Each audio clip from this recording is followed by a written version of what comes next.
How do you co-parent with a control freak? This is a great question because I've got clients that are both control freaks, and then I've got the ones that are co-parenting with a control freak. Now, being a control freak is sometimes fantastic. A control freak always has the summer camp schedule figured out. A control freak has all of the information about the children in one place. And the downside is that it's their way or the highway.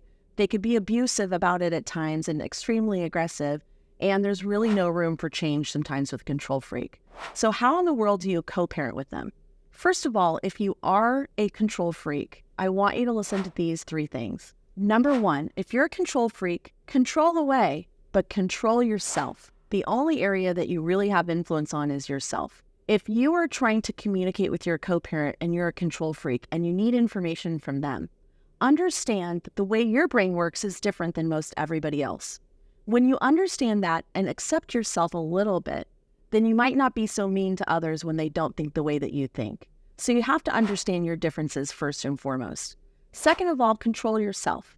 You can control the time of your messaging. You can control the decisions you make under your decree, and you can control what happens in your house. You can't control what happens in their house. You can't control the decisions they make that they're allowed to, and you can't control really anything else but the 4 corners of your own life.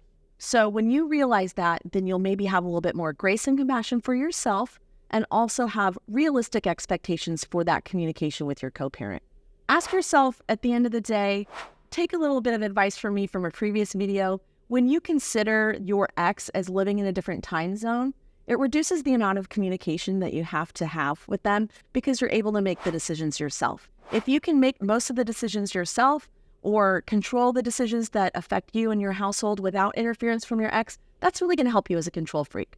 Now, the other side of that coin is, what if you're co-parenting with a control freak? This is a really, really big topic to me. I have a lot of experience in helping clients who are married or were married to control freaks, and now they're getting like really nasty text messages demanding response times, threatening to call the police, threatening to do crazy things if they don't hear back right away.